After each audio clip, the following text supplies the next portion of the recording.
It is my privilege as Senior Vice President of IATO to welcome you all to the second day of 40th Annual Convention in the sacred city of Puri. Jai Jagannath. I hope you all go and get to do the darshans there, which is, if you go a little early or second half of the afternoon time, it's a little easier, but the rush is less. Since we are in the weekend, well, you've got to take a guard of that. Yesterday we had a full house. We witnessed an inspiring inaugural session that set the tone for our deliberation, which starts from now onward. Our tourism minister highlighted the vision for the future of Indian tourism. While government talks about 2047, we are talking about 2030 to rejuvenate tourism. CM Odisha, Mrs. Pratida, yesterday on sustainability and how to work towards to have higher footfall of foreign tourists into Odisha and make sure it also doesn't get into the trap of getting overcrowded, and how to manage the things, particularly in the very sensitive tribal belt. I know how many of you know that Puri is one of the India's blue flag beach resort. And government is now looking into extending this blue beach flag resort at the blue flag beach. And also she mentioned that there is a proposal to make Puri as an international airport in the longer run, and the files are already happening. Government corridors, how long it takes, we don't know. Today, as we commence our business session and state presentations, we take the deeper dive into practical strategies, collaborative opportunities, and the market-driven ideas that will help shape the growth of inbound and domestic tourism in the years ahead. We must not forget that domestic tourism is the base of pyramid. While yes, it has its pitfalls, but it's a base of pyramid, and it's also a job to keep them educated while growing the tourism. The business session today are designated to provide us with insights into emerging travel trends. We have to be future ready. Challenges faced by our industry. It's vital that as an industry remains agile and forward-looking, embracing technology, sustainable practices, diversification of source markets, which is very, very important. It's not only the traditional markets which have been there for last 50 years. We have been looking for 20, 25, 30 countries. There are 197 of them, and every country has people who are not only interested in India and our culture, but they also have that much disposable income to travel to our part of the world. So we have to look at the increasing of the size of the cake. I urge all participants to actively engage, share their experiences, and put forth ideas that will contribute to shaping concrete recommendations from this convention. So that's why you go for your networking with the people here, keep sharing your ideas, which will help us.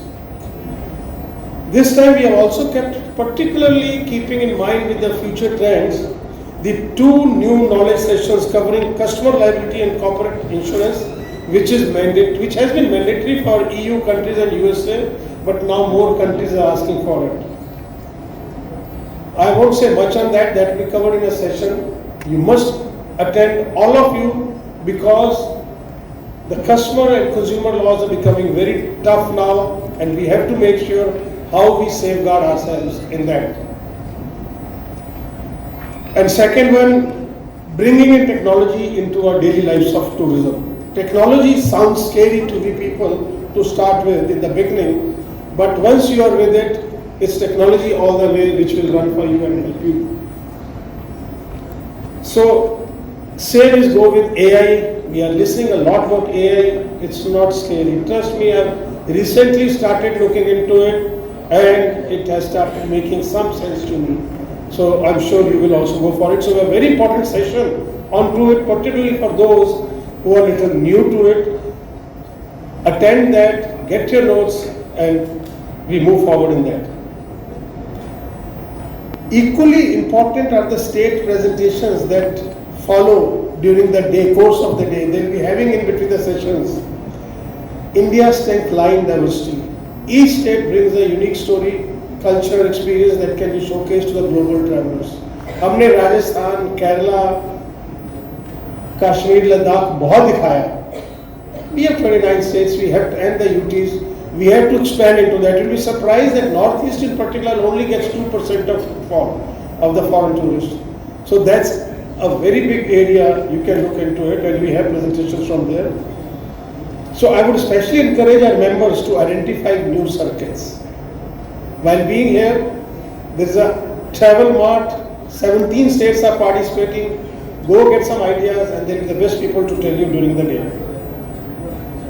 Niche products. Also very integral part of us in the future tourism and innovative ideas as to how to enhance India's appeal to be an year-round destination. वो हमें सितंबर, अक्टूबर, अप्रैल से निकलना है. 70% of Himalayas are in India. Summer time. We have to make India as a year-round destination. That's what gets us going in the longer run. Some acknowledgements. I must acknowledge gratitude and support of Odisha government, our gracious hosts who invited us for the third time, and that showcase the strength of IATO, that when IATO happens in a state, it increases the footfall in the following years. And that's the reason we are here for the third time. We'll be going to Vizag next year, which will be the second time, is only because of this system. Mr. Jain has been very kind to do that.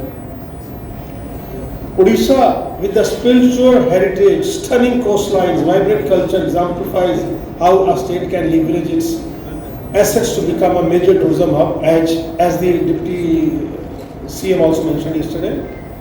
So I am confident that this convention will further strengthen Odisha's potential on the both national and international arena, which in turn helps us all. We have various fam tours, like 8 of them, all are full within first few days of the opening. So I'm sure you'll get information and the knowledge. As we embark on today's session, let's remember that the ultimate goal is to work collectively to make India a preferred destination globally. We all have to do it. Government will do its part as and when it comes with the marketing, because we don't have those deep pockets to do the marketing, but I'm sure it happens soon. I wish all speakers, panelists and participating states a fruitful, impactful day ahead. Before I conclude, I would like to present a beautiful film made by IATO for 40th convention. May I ask them to run the IATO film, please?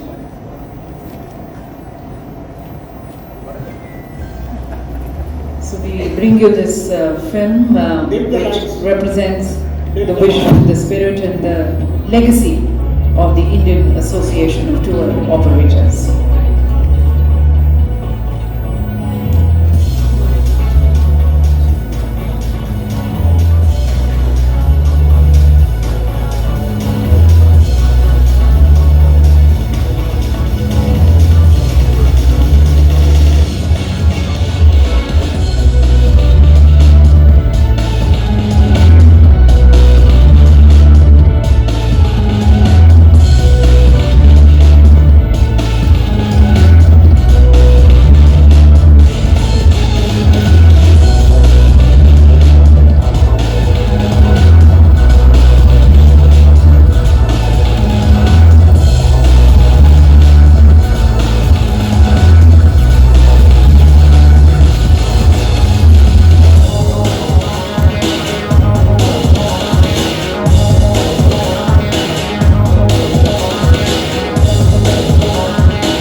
I could have had a louder claps. Nevertheless, this is a film you all can take it from IATO and use in your own marketing promotions and emphasize the fact to deal with an IATO agent worldwide to the foreign operators. They begin. Let the tourism be the enabler, and I would ask Nimi to take over for the first session. Thank you very much. Thank you, sir, for giving us a recap of yesterday and also the promise of our convention, and also through this film highlighting the vision and the legacy of our association. So with that, ladies and gentlemen, we begin the first session, the first business session. That's a theme session, Rejuvenate Inbound Tourism at 2030. And this is towards wherein we bring together the various stakeholders, as the Honourable Minister also yesterday mentioned. It is about more multi-stakeholder partnerships and engagements and dialogues. So herein we have our distinguished speakers from the government and from the industry joining us in this dialogue. I first invite our moderator to please take center stage, Mr. Ashish Gupta, the consulting CEO of FAITH, the Federation of Association in Indian Tourism and Hospitality, a prominent voice of India's tourism and hospitality industry. Inviting our distinguished speaker, Mr. Suman Birla, the Additional Secretary and the Director General Tourism, Ministry of Tourism, who is leading the country's tourism policy initiatives. Mr. Ajay Jain, Special Chief Secretary Tourism, Government of Andhra Pradesh, spearheading the development of tourism infrastructure in the state. Mr. Parveen Chander, the Executive Vice President, IATCL, the Indian Hotels Company Limited, known for excellence and innovation in the Indian hospitality industry. And now we have the President of IATO, Mr. Ravi Gosai, representing the voice of India's tourism business and tour operators.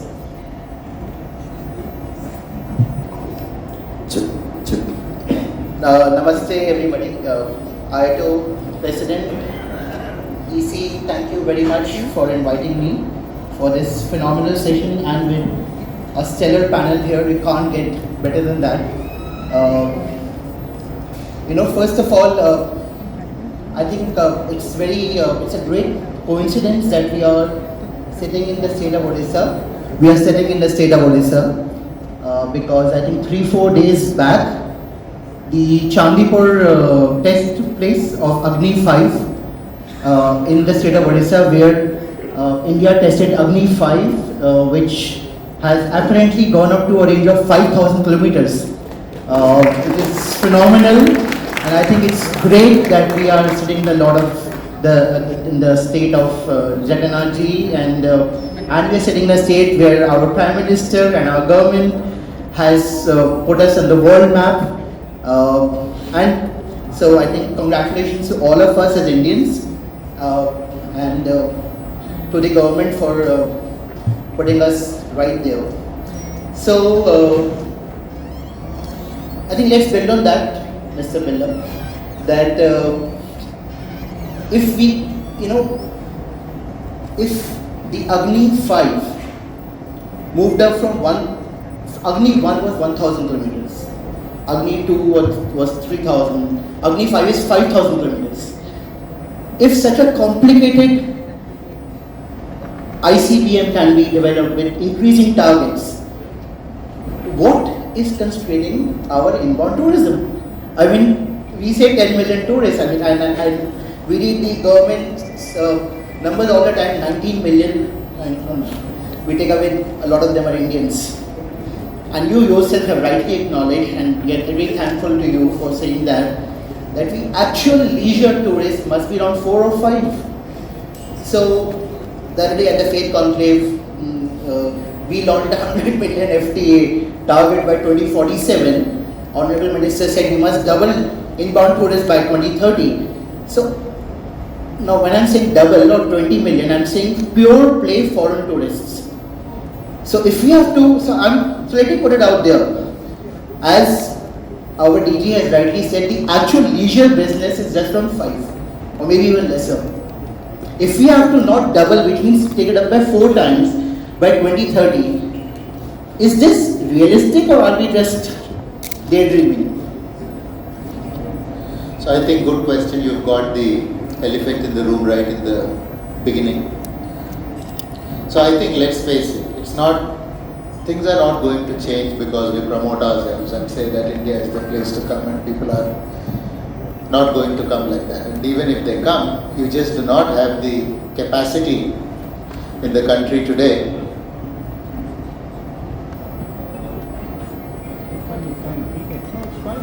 Fine, it's okay. Fine. Just increase the volume from the console, please. We want to hear him, please increase the volume. Okay, so good morning everybody. So I think it's a good question to start with, is actually address the elephant in the room. So the idea is that it's not going to be easy to say in 5 years we're going to double, triple, etc. Because if you need to post those kind of numbers, you need to have the capacity to do that. And we had actually done a little bit of work on, last year. I've tried to put together what do the numbers look like and where is the supply looking like. So we have about 20 million, international tourists who come.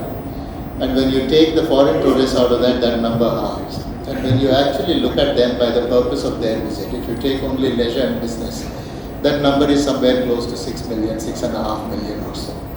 So that is the number where we need to increase the elasticity. Now if you look at our domestic numbers, it was 2.5 billion, now that number has jumped to close to 3 billion. But 3 billion itself is meaningless because the definition is very wide. So if we just look at those who are traveling for the purposes of business, leisure and shopping within the country, and we pass it through a secondary filter of those who are traveling for and staying in either guest houses or hotels, that number against the 2.5 billion, not the latest, stands at about 470 million people who are traveling within the country. Now, one may think that about a 20% conversion rate is low, but it is not, because there are only about 40 countries which have populations greater than 470 million. So domestic is really booming, domestic is really, strong. And international, my sense is that it is getting elbowed out, especially leisure, because when a leisure traveler looks at several options, India is one of the several options that he is considering. Which means that experience has to be great, your pricing has to be great, and it has to work from several angles. And I think that probably is not, at this point of time, we have very strong domestic, we have very strong business travel that is happening, but I don't think we have very strong leisure that is happening. In fact, I had put together just, a couple of days ago, before this, and because we were speaking about rejuvenating tourism inbound, I put together a couple of slides. Can you show the slides if you have them? So,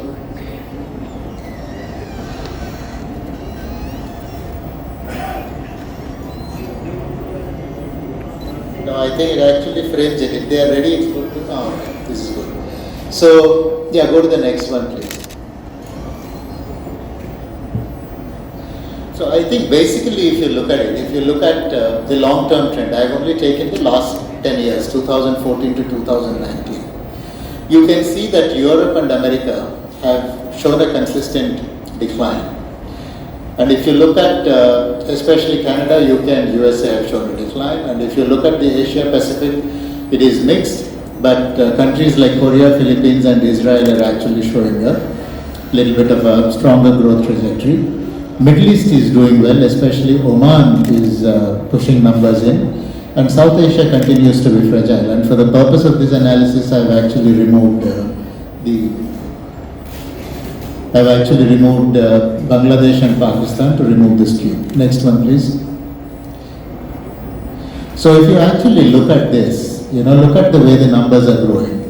So except those, I'll read those numbers from here. So except those, top 6 countries which you see, Oman, Philippines, Korea, Israel, Japan and Italy, if you look at most of them, including your major markets, it has been showing a consistent decline in leisure tourism numbers. These are only those who have declared at the immigration that they are in India for the purposes of leisure. Next please.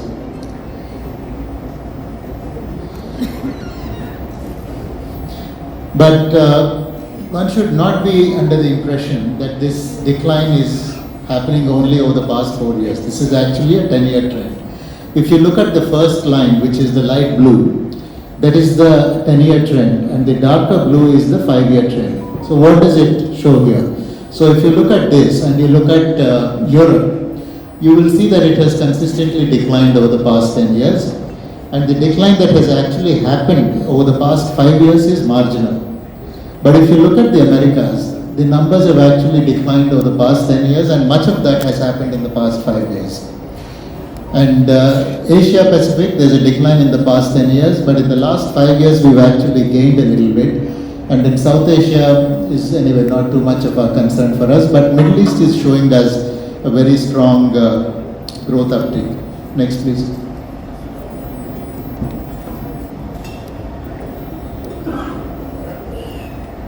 Next slide please. So I think what are the key policy takeaway for us? I think first we need to rebuild India's leisure, and essentially for the Europe and Americas. We need to capture growth from the nearer markets like Asia Pacific and Middle East. We need to diversify. We have to reduce dependence on diaspora, because that is moving the needle for us quite a lot.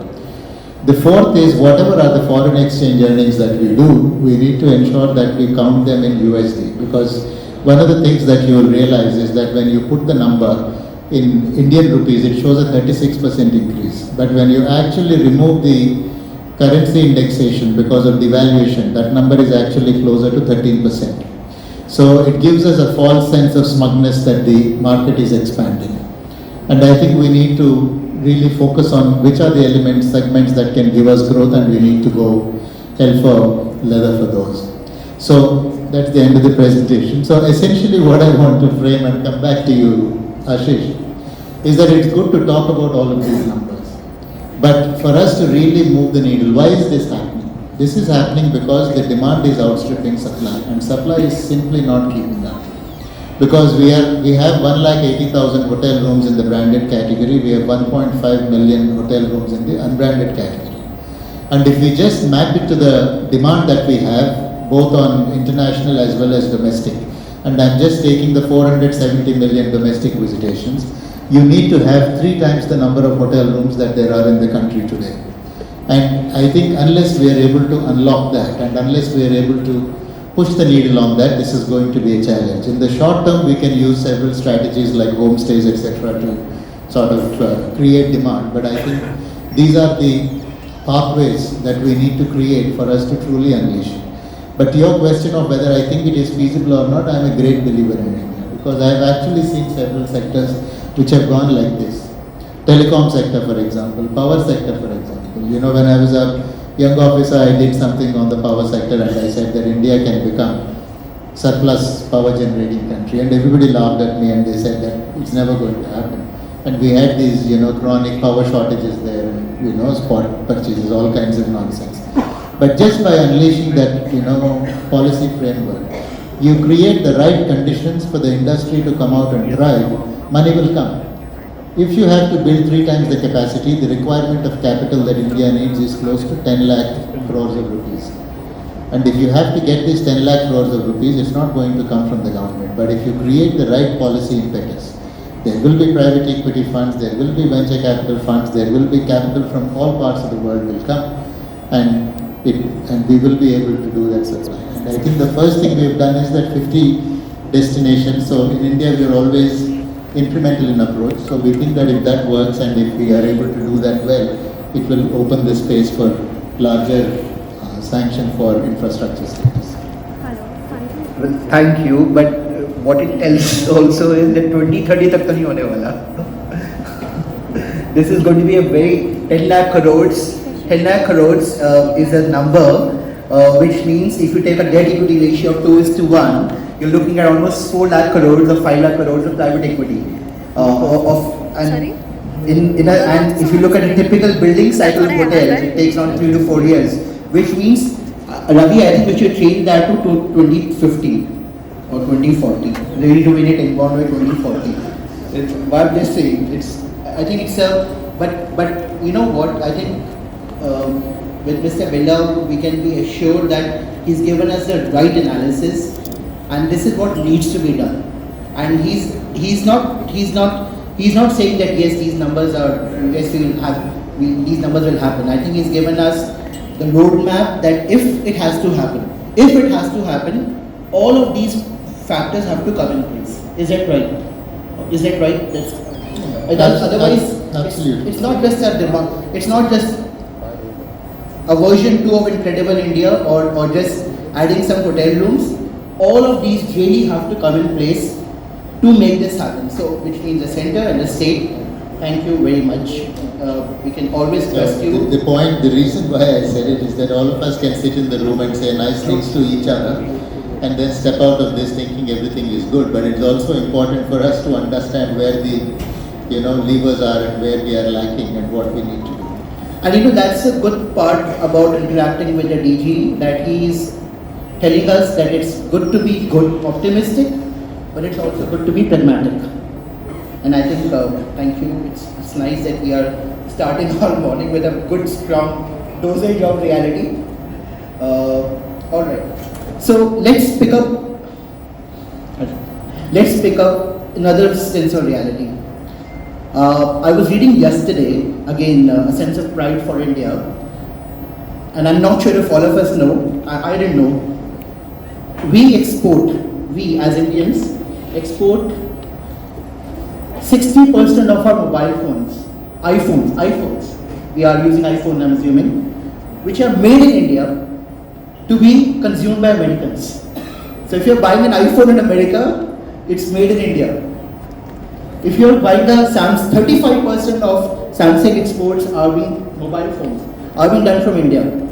So if you're buying a Samsung in Western Europe, London or Paris, one of your favorite places, it's made in India. So the point is, ladies and gentlemen, if we have the potential to make in India such sophisticated products which are consumed by foreign markets, what is the issue? Despite all our rankings that we have, and every politician, every bureaucrat says that with a sense of pride that we have everything, which is correct. Every state has everything. Then why is it that we are not able to package all our products to make it for the world and get the foreigners to come, inbound foreigners to the country, when we can make such sophisticated iPhones and Samsung which are consumed by the world? What do you think, Mr. Jain? Where are we going wrong despite having such beautiful products, and we are still not able to get the world to India? Thank you, Ashish, Subhanji, Mr. Ravi, Mr. Praveen. I would like to thank IATA for giving this opportunity. Well, friends, as Subhanji is an experienced person, old hand in tourism. I mean, he has spoken about the ground realities.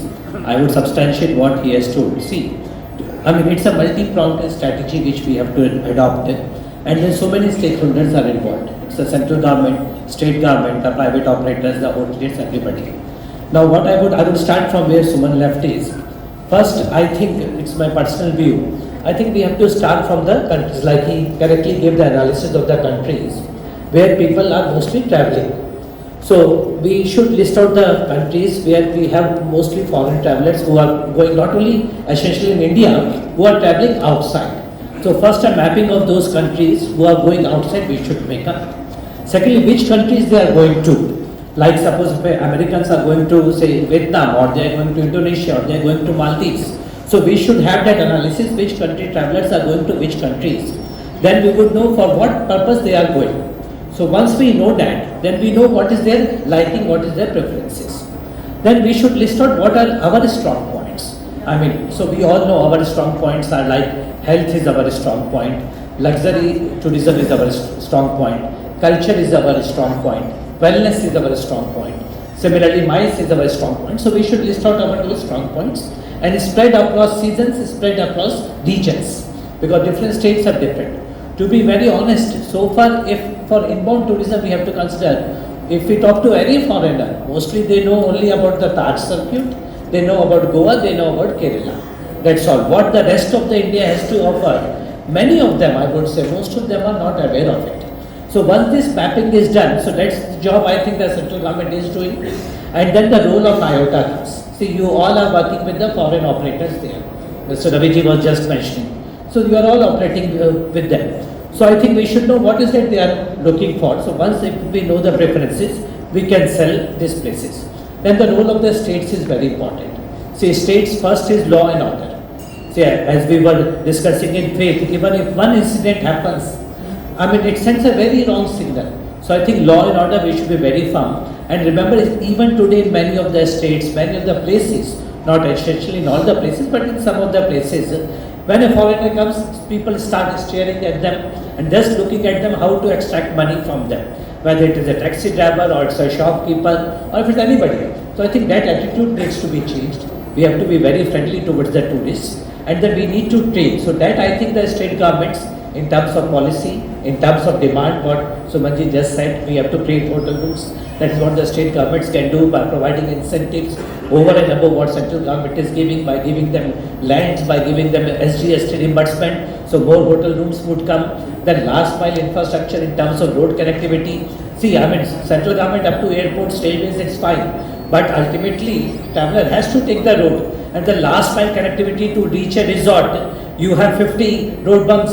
I don't think anybody would like it. So I think last mile connectivity to the tourist places, the way your taxi operators talk, the way they dress, ultimately the hotels, the reception, the experiences. Then we come about experiences. I mean, today people are looking for experiences. I would give a small example I always give. Recently I went to Vietnam. So there Hanoi you have a train street. So most of us must have been there. It's nothing, they have just created an experience. Train is passing by and there are cafes all around. So it's creating experiences. So fishing with the fisherman, so you have to create experiences and we would know that what foreigners are looking for. So I think if this all is done, definitely the state government, then the role of IATO, that the people who are coming foreigners, they are our biggest brand ambassadors. See, when they go back and share their stories, if it's a pleasant experience, whether physically they share with their friends or in the world of social media today, one Insta post, a good post will rekindle interest among so many visitors, whereas one bad experience would deter millions of people not to come to India. So I think that is very important. So I think that if we are able to create, so they are our brand ambassadors, how they feel, what is their, and the role of IATA also is very, very important because and particularly the role of Indian embassies, I think that is one area where we need to focus. Once we know these are the 15-20 countries we are targeting, there our Indian mission should play a very, very proactive role in projecting a very good image of India, hosting the culinary programs there, we need to have cultural programs there, inviting their food operators. Then last point is of course branding. See, branding, recently we went to ATM, Arabian Travel Mart in Dubai. Mr. Raviji was also there. Most of the countries have stalls, but Indian stall was somehow missing. So what my request is, we need to promote and then states are putting up the stalls. So that will not work. Nobody in the world would know where Andhra Pradesh is or where Odisha is. We may take pride in our states, but the fact of the reality is nobody knows Andhra Pradesh or Odisha if you talk about a global context. India, yes. So Incredible India should be the platform, umbrella, and all states and all private operators. Maldives, the small countries, they had taken such a big stall and all their hotel and resort owners have set up separate stalls. In our state, in our country, except I think Oberoi's and Taj, there was nobody else. So I think we need to promote such a big country we are. So we need to promote the brand India, and within the brand India, all states, all tour operators, all hoteliers, and all we need to market as a strength. We have to collaborate while we compete as far as domestic tourism is concerned. We collaborate as far as international tourism is concerned. So I think if these points are taken care, definitely we can. But a long way to go. I agree with Sumanji.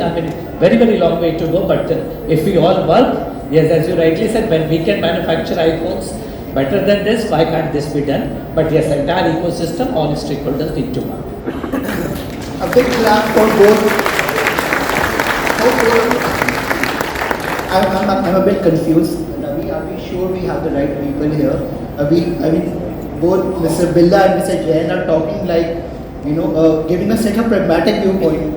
And it's amazing. What you were saying is the reality check, and I think we also need to do this reality check as soon as possible, that it's not going to happen overnight. It's not going to happen in 2 years unless all of these things are put in place. And I'm very happy that you talked about branding and marketing. Railway tracks in India, everybody, the amount of experiences we go through railway tracks is phenomenal.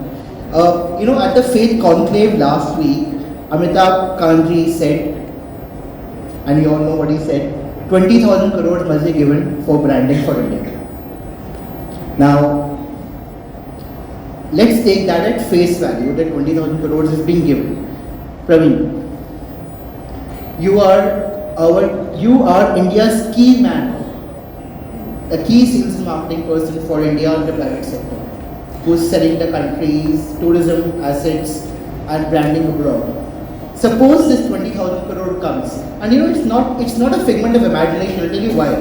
As faith associations, we have been asking the government that if you all are earning 3 lakh crores annually, is it not possible to allocate 10% of that and create a corpus for marketing to ensure that it keeps on happening? So suppose, Praveen, it does happen. How would you allocate 20,000 crores to support the inbound and to the whole tourism industry? Ashish, you're very smart. After getting a reality check by Mr. Billa and Mr. Jain, now you've given me the job of being a dream catcher, right? So you want me to sell the dream and weave it. So before I start about the allocation of 22,000 crores, I think it's an amazing number. It really excites me and makes me feel happy. I would just like to make one comment, and that's very true about our industry. And what Mr. Billa said, that yes, India doesn't have as of now the capacity, which is true, and we are all seen that the demand is higher than the supply. But if we have to look at 10 years from now or 15 years from now, demand and supply in our industry is always gone, it's a cyclical job. So if today I am a hotelier and I want to spend, let's say, 200, 500 crores on building a hotel, I want to see what would be the future of that business. And I know that domestic will continue to be strong, and that's giving us the headwinds. But at the same time, having a good, robust plan that what we would do 5 years or 10 years as far as bringing in inbound tourism would also be helpful for people who would like to invest today to build hotels. So I think we would still need to have a strong policy to say that, okay, 10 years from now, this is the kind of people we would like to bring into India, and therefore this is what we need. Now, coming back to your question, Ashish, so if you give me that kind of money, I would, really focus on 4 or 5 key big things. One is we had a very successful Incredible India campaign, which is spoken for years, and I think it's the most well-executed campaign that we have ever seen. So I would start with bringing back a campaign which talks about India as the experience capital of the world, and we must go back and start launching something like that, and cohesively. And I also strongly believe that launching an India-centric campaign doesn't mean only for inbound tourism. Today on the world stage, we need to market India in everything. I just came back from New York, and a group of people took me aside and said that you come from the Taj Hotels, and we would like you to work with us. And what they were really trying to lobby for? Seat in the Security Council. So it's not about getting people into India. They're saying that as India is so important and the kind of power we have, we need to lobby better. So I think that brand campaign is not just to bring people in, it also helps us to position ourselves. It also helps us to give confidence to people when we want to export our stuff, that if it's coming from India, there's a credibility. So we need to have a little more cohesive view of that. So that's point number one. Point number two, Ashish, I would say is that once we have that campaign ready, we should also focus on a lot of storytelling and infrastructure within the country, and that is something which we need to sell, which means we have some great IPs which we talk about, like Meet in India, the wellness, we talk about culture, heritage. There is a lot about how our civilization has been for a longer time, spiritual tourism. So we need to develop a playbook of all these storytelling kind of IPs, and we must go back and promote them, because that gives you a cohesive experience. So today, let's say, if I go to a beach city anywhere in the world which doesn't have culture, it's no different from another one. But if I go to let's say Thailand, or if I'm going to Vietnam, they also sell culture along with. So I think that's one of our strong points. So we must make a storytelling on it. Third is digital native tourism promotion is very important. Today what we are seeing is digital is something which really kind of catches up very quickly. It's not about just the holiday, it's about published holiday. People like to share their experiences. They also like to go back and promote those experiences online. So I think that's very important. So our playbook has to be digital forward, which means there has to be a lot of immersive content. We have to make sure that everything is visual, which is movies and all kinds of things. So I think that's very, very critical. Then we also must focus on having brand ambassadors. And I'll give you some examples. So, we had Dua Lipa come and stay with us in one of our hotels in Udaipur. And for the next 2 years, Udaipur hotel was completely packed. We had the same thing at the Rambagh, where we had a shoot with one of the topmost jewelry brand by Priyanka Chopra. So now we need to start promoting some of these brand ambassadors, because that gives India that impetus. So that's the other part. Then some of the enablers that we will look at. One, of course, is public and government partnership, which is very important. So we all need to work together. We truly at the Taj Group believe that before we ask anybody else to put money to promote India, we started doing it ourselves. So I think truly, instead of pointing fingers and saying government should do that, of course government will do it, and I'm sure that they have a lot more things on their hand. We started promoting on this IATO platform.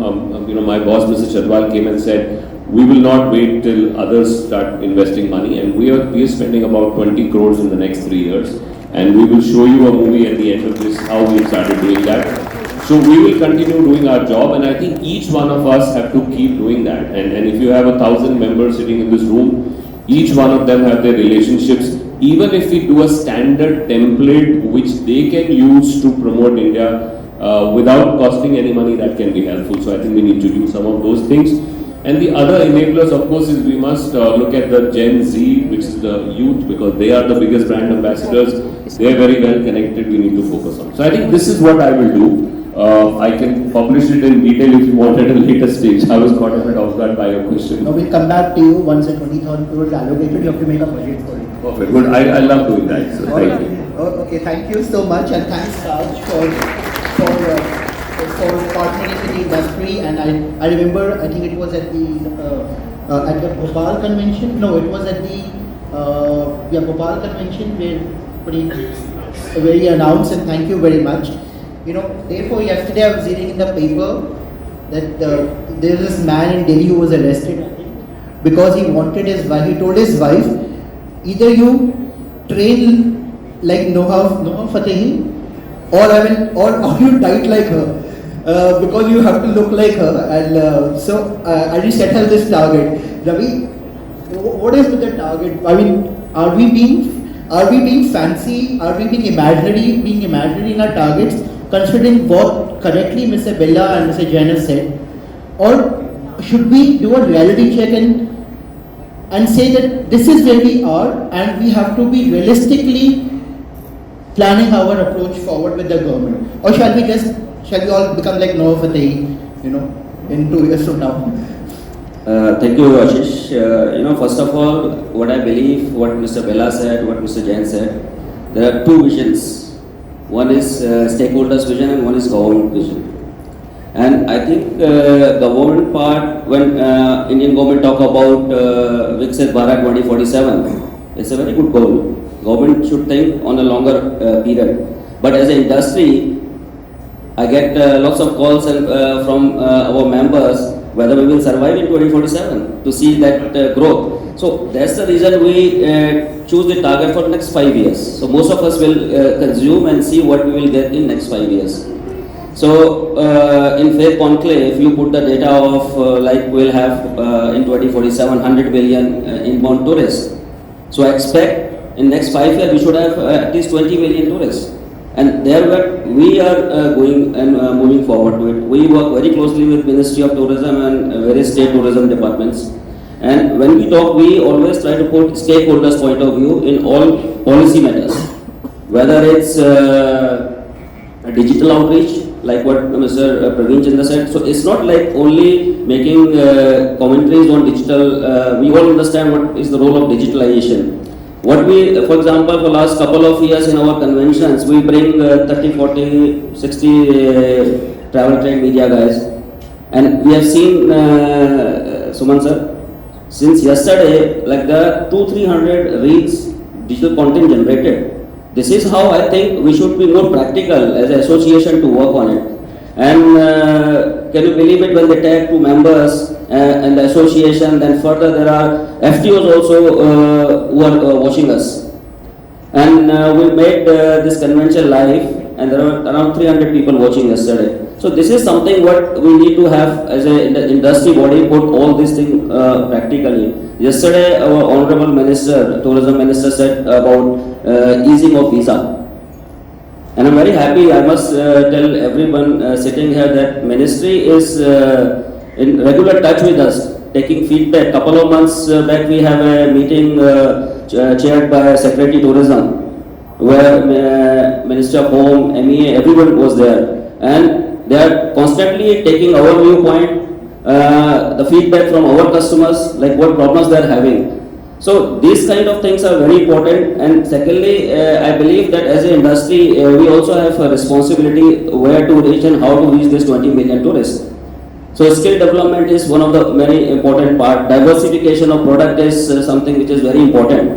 And these 2 things, I think associations or our members can do on their own as well. So as IATO body, this will be our constant effort in next 4-5 years to to build up around these products and try to take it forward. Ravi is right. Your president, IATO, is absolutely correct. And so is Mr. Billa and so is Mr. Jain. Multiple things need to be done. But and I was seeing the IATO film and you close with Neeraj Chopra. I think Neeraj Chopra won the Olympic gold medal on 89.057 meters. A couple of days later, at the World Championship, he did 90 meters. He broke his own record. And someone asked him, they said, but you were at 89 and now you're at 90. What happens? He says, I am going to do an inch every day. Every day, and my base is 90 meters. So I think we need to win every day. We need to be doing the marketing, as Praveen rightly said, we need to be doing activities every day to give confidence to all of us that yes, we understand that there's a target, but we are climbing the step to meet the target every day. So I think you're right. And I think everyone understands we are in a country where there are priorities which are different. But tourism is also a very big priority. And we all know the multiplier impact of tourism. So I'll leave it at that. Let's, Mr. Billa, come back. Let's come back to this. At the Faith Conclave, I'm sorry, I'm referring to the Faith Conclave, but that's the latest data point I have. We had Peter Elbers, the Indigo CEO. He made so we had put him in a fireside chat and we asked him a couple of questions. One of the questions was on inbound. So he said, I don't want to quote data, but let me give you a reality. That China gets 70 visa-free, China has extended visa-free to 70 countries. You were there when he said that. Indonesia, he said, is to 90 countries. And he said, which I'm not sure whether, he said India is to 2 countries. He said Nepal and Maldives, I think, I'm not sure, that's correct. And he said, it's the easiest thing to do. And I'm very happy the Honorable Minister said yesterday that we are on our path to be a visa-free country. Yes, we understand their security concerns. We don't want to compromise with security issues. But is it not possible to make, as we just discussed, win every day by at least starting this whole process of extending visa-free to countries which are, as you rightly showed in your presentation, which are emerging source markets, which are stable countries, which do not pose a threat to us. Can we not do that? Do you think it will not be a game changer? No, fair point, but I think visas are one of the several levers that we have. And I think, to be fair, over the past 10 years, the e-visa has been nothing short of revolutionary.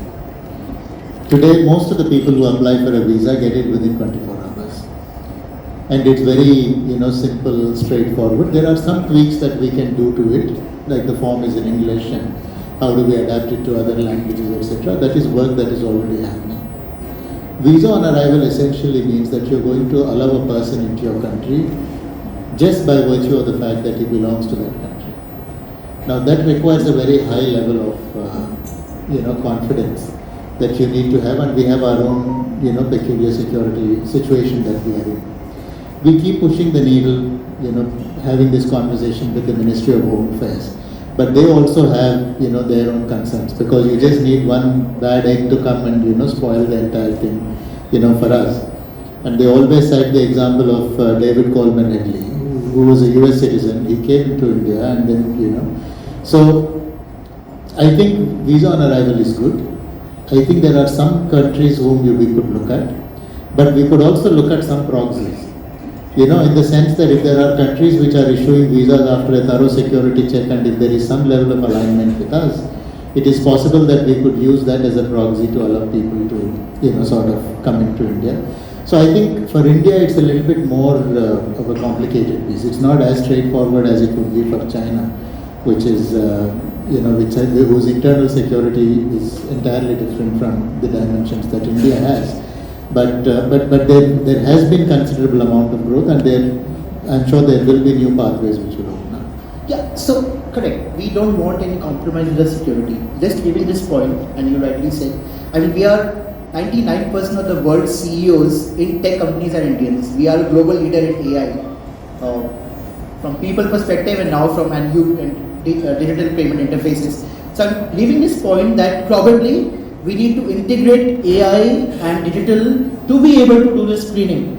Like how it happens, I think in the US, if you are traveling, you have to do API, which is Advanced Passenger Information System.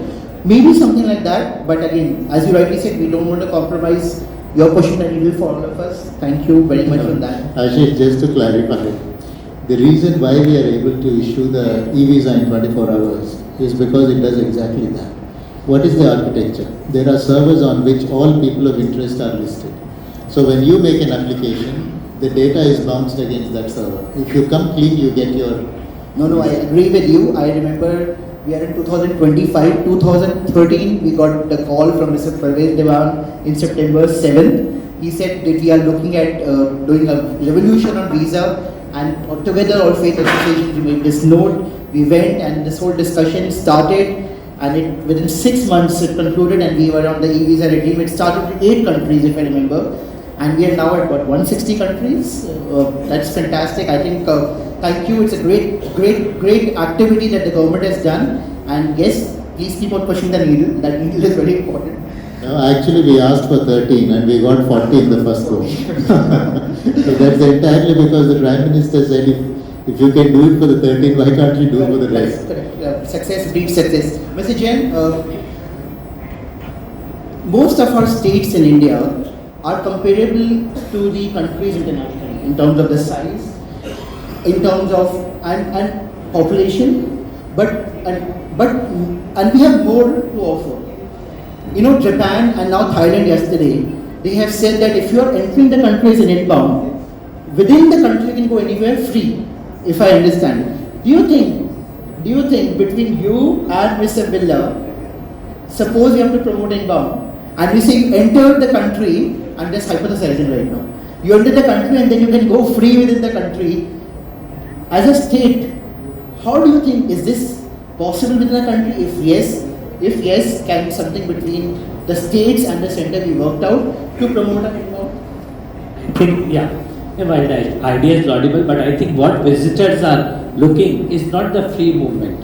In terms of cost, what they want is basically in terms of infrastructure, in terms of connectivity. I think if that is improved, that would be a real game changer, because free again means who will be at the cost.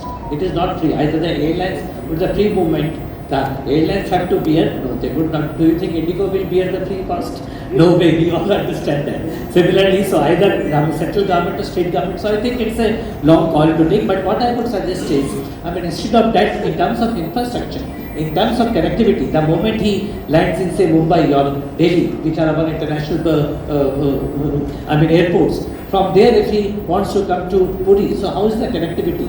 What are your flight connectivities? What are your railway connectivities? And then the infrastructure in terms, I think that is what would be more important. That is number one. Number two, coming to this point only, I think what we need to look at is extending the stay of the foreign tourist. I mean, while getting new tourists is welcome, but then it is a challenge. But the people who are coming to the Western circuit, the Taj circuit or the Goa circuit or the Kerala circuit, now if we can motivate them, if we can give some new experiences, because people today are looking for new experiences as well. So people who are coming to Kerala can come to Tamil Nadu, they can come to Karnataka or Andhra Pradesh. People who are coming to Goa, now Goa they are coming for beaches. So East Coast also we have beaches. So similarly, so extending the stay by 2 or 3 days would really mean, okay, in terms of visitors it would remain the same. But in terms of your foreign exchange earnings, it would definitely increase by 20 to 30% if 10 days stay is increased to 12 days or 13 days. Then I think the role of NRIs also become very, very important, because of our NRIs who are always traveling here, they are staying there. If they can promote India along with the foreign missions, I think that would be real game changer. And then the role of our movies also. See, many countries, our Bollywood movies are a real big hit. I mean, so Bollywood movies we have used for Indians going to Switzerland, but we can also promote for foreigners coming to India. If we can have this shooted in very good locations and all our Bollywood stars, I mean, instead of they going to Maldives shooting and making Indians go to Maldives, if they can do good shootings here and make foreigners come here, I think that would also be great. It's absolutely correct. We must, it's not a branding issue only. There are things which need to be done in country, because you can get a tourist to the country, but what does a tourist do? How does a tourist speak? I think that's very critical. And I'm very happy you spoke about, even earlier, that you spoke about the whole product expansion, brand expansion. And Praveen, Taj has over the past 8 to 9 years done a very magical thing. Earlier we used to know this company brand called Taj. Now they have something called House of Brands, and they have multiple brands. Not just Taj as a brand, but multiple brands. That's a phenomenal achievement. And the Honorable Minister also spoke about first one hotel in 1904, then another hotel after 50 years, and now 50 hotels are getting added every year anecdotally. Praveen, as Mr. Jain rightly said, we have the Incredible India brand. And then each of our state has brands. And then within the state, there are brands for different cultural activities. There are so many brands India has to offer, but yet the concentration is only on a very select product. Okay, how do you, from your experience of building a house of brands globally, what is your suggestion to the government, both the central and the state governments, that how do we build a house of brands for India, leveraging, as he rightly said, that at the ATM he mentioned about, people don't know Andhra Pradesh, people don't know Tamil Nadu, but they know India. How do we create synergies between the Incredible India brand and the state brands and all the regional brands? This is a phenomenal beach. The city brand. How do we create this overall synergy and a phenomenal brand architecture for India as a whole?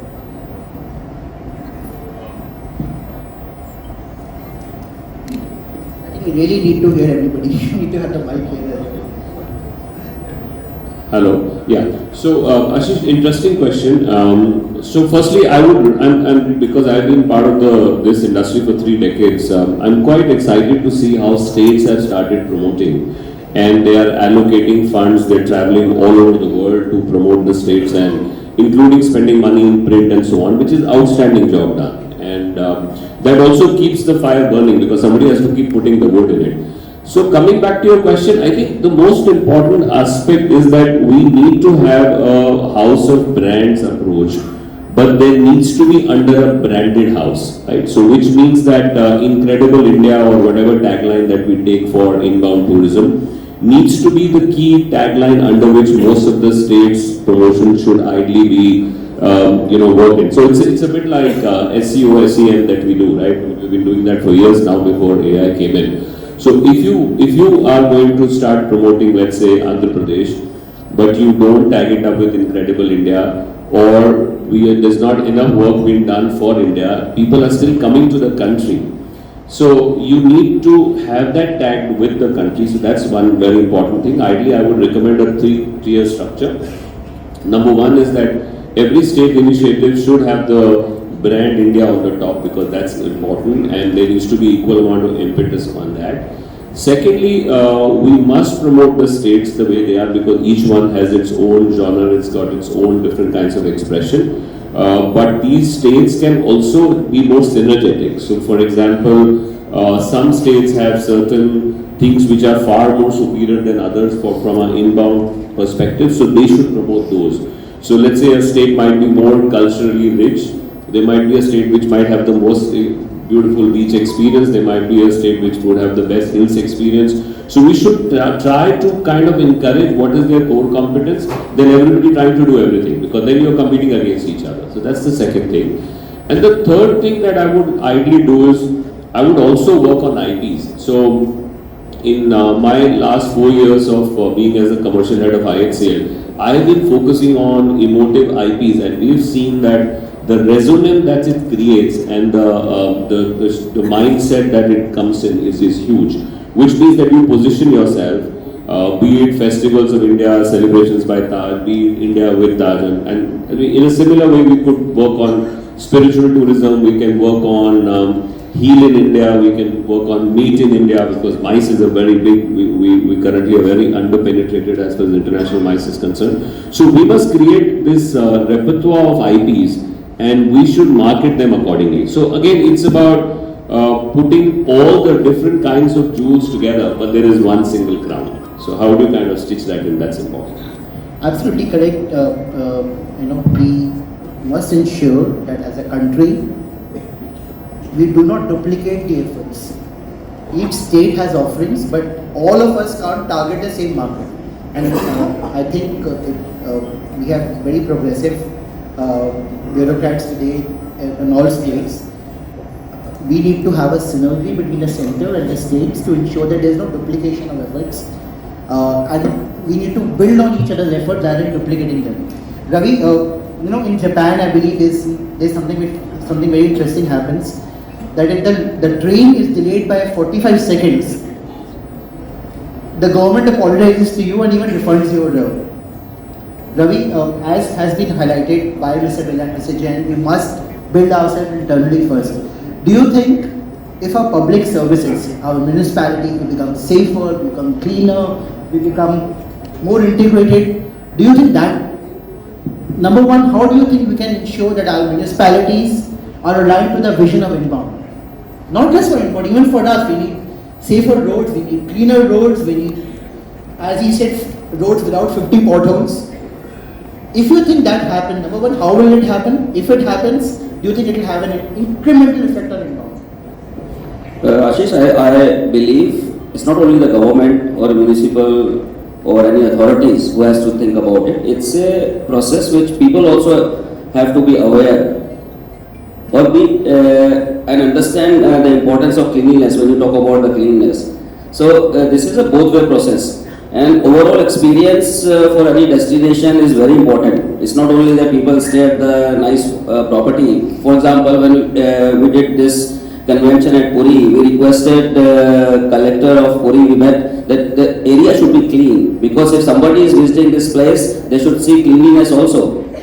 And we did this effort like 2 days back in front of this hotel, and on the run route where we will go, we made this possible with the municipal department and with our efforts. So this is very important. So it's a two-way process, not one way, I think. And secondly, like we were talking about the experiences, so experiences starts from visa only. So I'm not criticizing anyone, and from our side also we want that people should be able to get very easy things.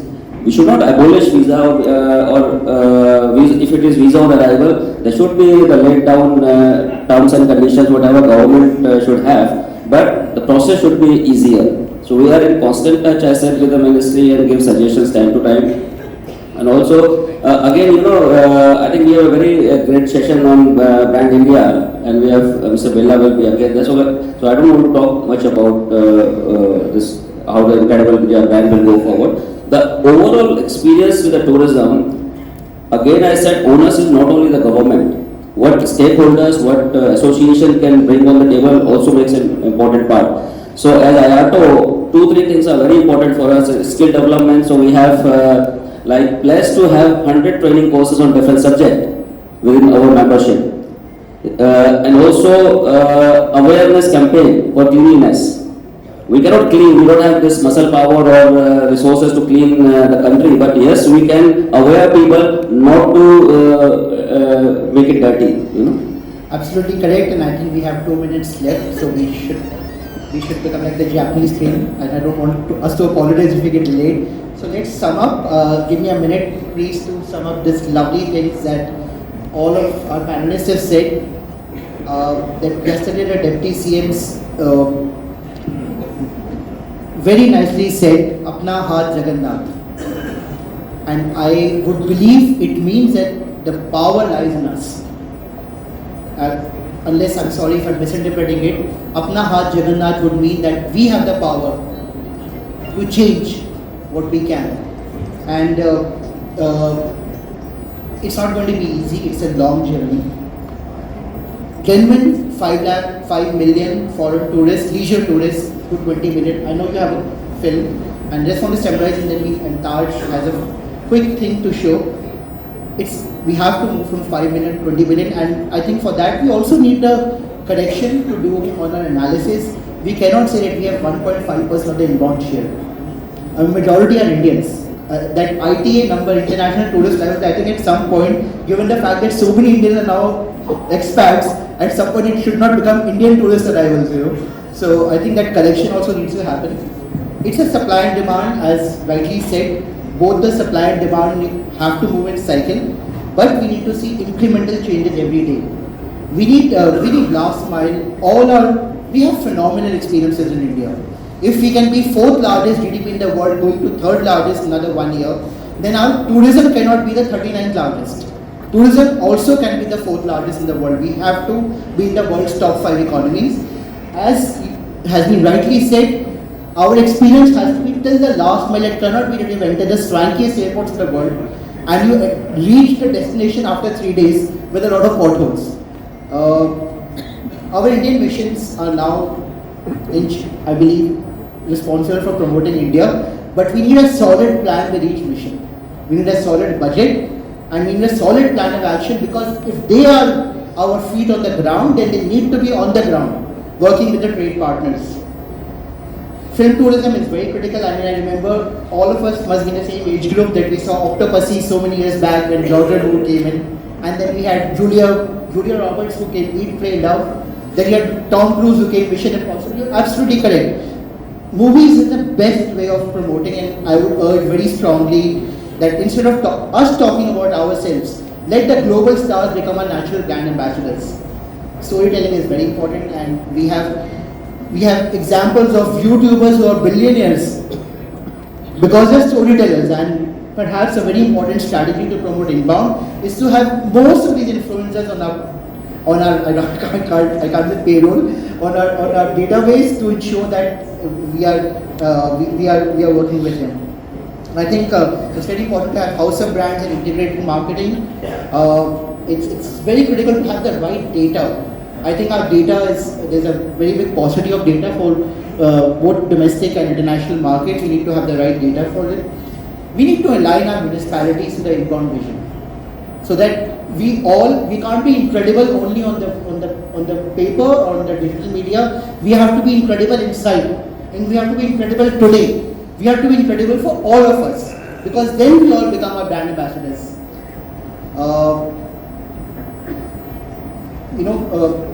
Years back there was this little girl who used to look up at the sky, and her parents and everyone used to ask her, "आप ऊपर क्यों देखते हो बार-बार?" बोलती मैं वहाँ जाना चाहती हूँ. And that is Kalpana Chawla. When she was 5 years old, she used to look up at the stars. She became the first woman astronaut from India, first one who trained. Unfortunately, she put us right there Unfortunately, she's resting in the stalls. So I think a vision is very good, but as Gandhiji said, we need to walk the talk. Thank you. You have been a lovely audience. Can I request you to give a standing ovation for our panelists after Praveen shows the Taj film, please. Thank you. Yeah, thank you to our panelists for doing this SWOT analysis of the sector. Thank you. So this quick film is about our contribution to the inbound tourism, and at the IHCL we've always believed that instead of asking anybody to help, first let's start from within. So every IATO, there have been announcements being made by my boss, Mr. Puri on not just promoting tourism all over in India, even abroad. And in fact, what we did was the last 1 year we've spent doing physical events along with FTOs to promote India inbound. And in addition to that, in last IATO we also made some announcements where at least at the IHCL hotels we had brought down the policies of cancellation, a whole lot of change from EP to CP rates and so on, and we'll continue supporting it. That's a commitment from our side. So if you can just quickly see the film. Thank you. Thank you. So may I request that video to be played?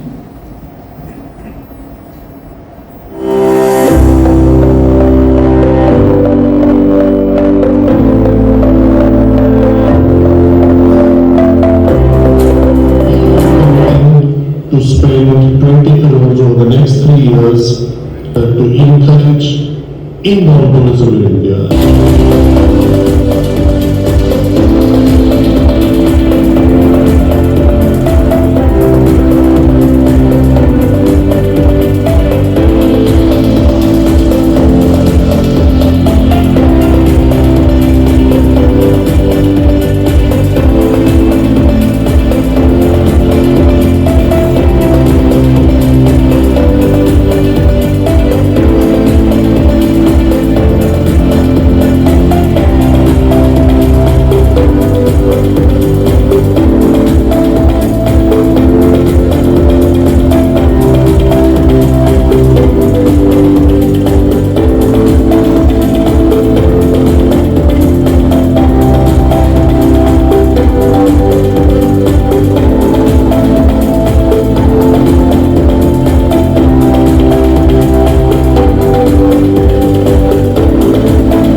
Standing ovation to our panelists, if you would like, please.